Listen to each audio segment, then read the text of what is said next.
Гладен жеден под ведро небо, на горештини ветрови, студови и дождови. Ваков е животот на големиот број улични животни во земјава. Но некои имаат среќа да најдат најубав дом полн со љубов.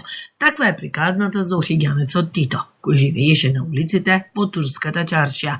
Тој имаше среќа да ја запознае младата американка Меган Даглас, која во јуни беше на патување во Охрид. На прв поглед ја стекна нејзината љубов, па таа одлучи да го носи во Америка. I was getting dinner at a restaurant one day. Еден ден вечерав во ресторан блиску до моето сместување и имаше многу мачки на улицата, но оваа беше многу пријателски расположена и ми прииде. Ми седна во скутот и за време на вечерата седеше на столот до мене. Почнав да го хранам, а тој беше многу мил и нежен. Се гледаше дека е млад мачор, дефинитивно помалку од 1 година стар и беше многу мил, па почнав да комуницирам повеќе со него и го гледав секој ден, бидејќи бев тука околу 4 дена. Од првата вечер до последната бевме заедно во ресторанот. Преку Facebook групата Cat Rescue Охрид побарав помош од луѓе кои се грижат за уличните мачки да ми помогнат со потребната вакцинација и документација и се што е потребно за да може да патува во САД и да дојде да живее со мене. Меган целиот одмор се дружеше со Тито. Побара помош од локалните активисти да го причуваат додека се седат документите и во јули се врати по него и го однесе во Мичиген. Нејзината порака е поголема грижа за уличните мачина, финансиска поддршка за стерилизација и кастрација. It's definitely a challenge with the populations, especially. Мислам дека дефинитивно е предизвик со популациите, особено затоа што мачките раѓаат многу мачиња и тоа неколку пати годишно.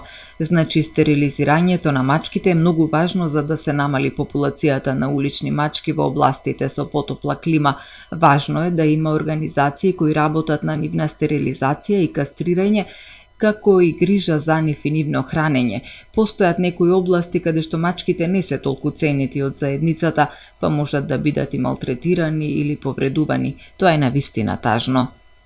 Активистите од Susan Rescue House со драга волја помогнаа Тито да си најде постојан дом. Но не е само мачорот кој денес е среќен во Америка. Тие ова лето фостерираа уште неколку мачина во кои случајно се влюбија туристи и одлучија да се ги земат по европските земји. Многу ми е драго за Тито и можам да кажам дека среќна сум што живееме во ваков град каде што доаѓаат многу туристи и досега сме имале повеќе случаи мачина и кучина да бидат вдомени, ние да им ги средиме документите и да ги почуваме, но сепак има и многу разочарани туристи затоа што гледаат каква е ситуацијата кај нас со животните и пишуваат дописи до амбасадите на земјите од каде што доаѓаат, а исто така и до нашата локална самоуправа за да се пожелат затоа што не е хумано ова што се случува овде и се надевам дека во иднина што повеќе спасени маченца и кученца. Во куќата на Сузан во Охрид има многу среќни мачешки приказни. Додо замине да живее во Холандија, Жаки во Белгија, Мио и Флафи во Англија.